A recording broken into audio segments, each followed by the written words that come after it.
RG3, back in the headlines, man. He said that the national media better hold Justin Herbert accountable for his playoff performances like they do Lamar Jackson and Dak Prescott. Shaun and JB, I want y'all to go in on this first, and I'm gonna jump in on the back end. Shaun, what's your take on this? Do you agree? Bailey, take me. I'll be back in 2. Well, I'm not like Robert Griffin. I'm not reactionary. I've been saying this since they decided to pay him with 2 years left on his rookie deal. I feel the same way about him I feel about Trevor Lawrence. Until you show up in the clutch, prime, big-time moment, I'm not saying we got to win, but you got to look the part. Be the part, look the part, be the part, right? Last time before he got paid, he collapsed in the second half at Jacksonville in the playoffs. And they paid him anyway after that game. Now he has collapsed again in the playoffs. So at some point, you have to think, is it just talent and nothing else? Because you can't deny talent, but he ain't been able to put it together. Here's a difference I have. So like people, and not to put anyone's business out there, Shaun's married to a biracial woman. Mm-hmm. RG3 is married to a white woman, and yet, do you see the differences between a Shaun King take and a RG3 take? It's always about something that's reactionary involving a race bait. And that's just the problem I have with him. I want to know the discussions that you have with your white wife, RG3, when it comes to these white quarterbacks. Because I'm telling you, it blows my fucking mind how much he talks about this. I don't talk about it. I don't care. We're on this show and we never think about race, Shaun. We're sitting there like, hey, man, fucking Trevor Lawrence should never have been paid. Like, I don't understand why. So am I a race baiter for that? Like, it's crazy to me. The bottom line is, like, the dude, Herbert, you and I have said right now he's overrated. And we've been saying it for, I don't know, I've been saying for a year and a half. Herbert is overrated because of what he can do. Big arm, big dude, strap athlete. He underperforms. I'm just telling you, he underdelivers every single year. And listen, I'll be the first one to admit, Harbaugh is such a great coach. He has that team in the playoffs. A lot of us picked him to win. I did not think they were going to lay an egg after that first half like they did. And he has no weapons, Shaun.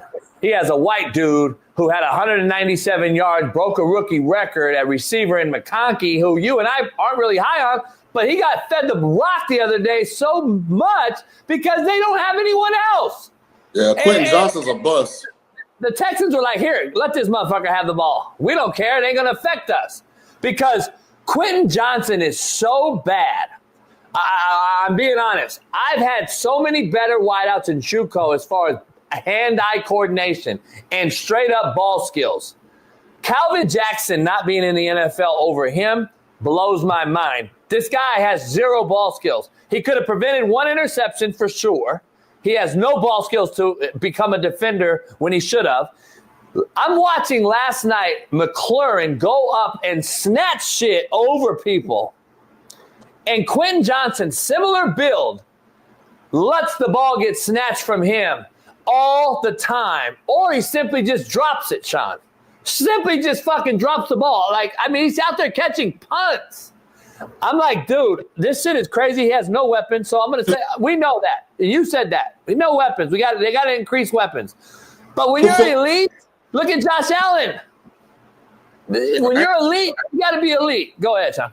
I was going to say, and what compounds the Quentin Johnston era was, my write-up on him coming out of TCU will wow people with his straight line speed, doesn't change direction or catch the ball consistently. And they took him right before Zay Flowers and Jordan Addison were selected. Are we going to sit up here and bash Jordan Love today? Is the white boy going to bash Jordan Love? RG3, are you going to talk about Jordan Love?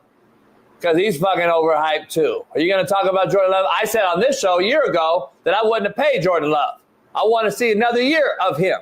Shaun said, hey, you got to pay him, though, because that's the market, which I get. I understand it. But I said, nah, man. And then game one, he gets hurt. And we're sitting here like, oh, shit, I told y'all I wouldn't have paid him. Not that I didn't think he's talented, but you got to see a guy when the resume's out on him if he can sustain and do it year in and year out. He just proved to us. To your point, JB, if you look at my Twitter, probably about week 14, I started tweeting out. Yeah. Something's wrong with Jordan Love. If they don't get their downfield passing game fixed, they're going to be one and done in the playoffs. He's not throwing the ball with confidence. He threw the ball in harm's way multiple times last night. That's why he had the interceptions. I don't know what's wrong with him, but he has regressed from the kid we saw in the playoffs last year. And listen, people out here can talk about all this shit. You're all fanboys who don't understand what I'm about to mention. You're all going to talk about the lack of receivers. Look at first fucking thing I see. You can talk about his lack of receivers all you want, but you don't want to talk about Josh Allen's lack of receivers. You don't want to talk about any of these other dudes' lack of receivers. Jordan Love made nobody better. If you go look at the Green Bay Packers roster when Aaron Rodgers was actually at his height, he got more wideouts that no one knew. Big time contracts at other places because he got them the ball and exposed their talent. Jordan Love hasn't exposed any of these young receivers' talents. Watson was a talent. We found out Watson's a talent because of what Aaron Rodgers did for him his last year. We found out guys like Kansas City Chiefs grabbed receivers from the Green Bay Packers and Scantling and all them guys because of what Aaron Rodgers did, got them better. I have yet to see Jordan Love get a guy better. He's actually gotten guys hurt.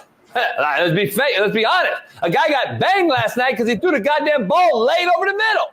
And I'm just telling you, you can call it what it is.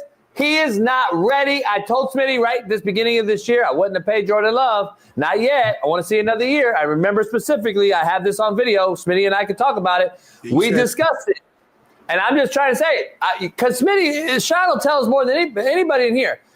When a resume gets out there and you're not a freak athlete like Lamar or Kyler Murray or Josh Allen, and you can't ad-lib like a Jaden Daniels did last night, who controlled the game, if you can't do that and you're a pocket guy, you better be an elite pocket guy. And I don't know what the award's called, but whatever the assistant coach of the year award in the NFL is, Kellen Morse should get it. Because Jalen Hurts sucks right now.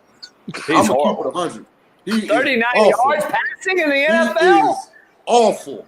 I mean, he's like, when you watch Russell Wilson, whatever the worst version of Russ is, that's what Jalen is throwing the ball right now. Jalen Hurts, yeah. Yeah. And they will not win a championship with him playing football like that.